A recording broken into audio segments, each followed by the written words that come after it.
মেখলিগঞ্জের চেংরাবান্ধা গ্রাম পঞ্চায়েতের গোপালের হাট সংলগ্ন এলাকায় এক নাবালিকাকে ধর্ষণ করে বাড়ির পাশের এক বিবাহিত যুবক। এ নিয়ে ধর্ষণের এক মাস পর মেখলিগঞ্জ থানায় লিখিত অভিযোগ করল নাবালিকার পরিবার।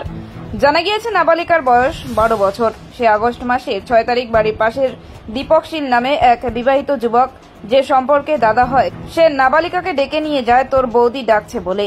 নাবালিকা সেই মতো তাদের বাড়ি গিয়ে ঘরে বসে থাকে। এরপর ওই যুবক ঘরের দরজা বন্ধ করে জোরপূর্বক ধর্ষণ করে।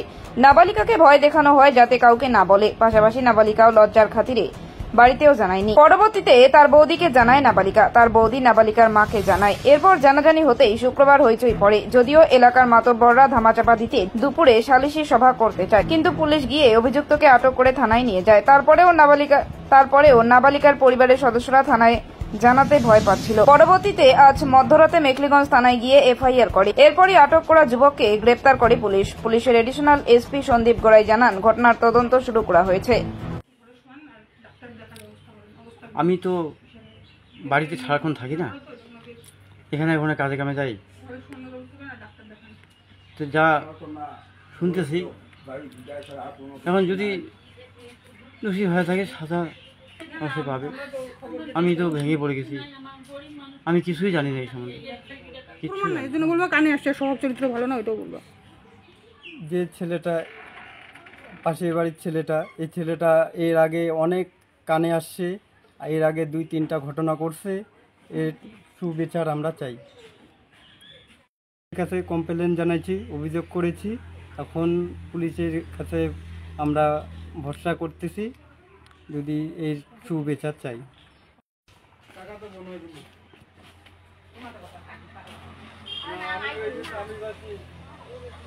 আমি বললাম না ঠিক আছে।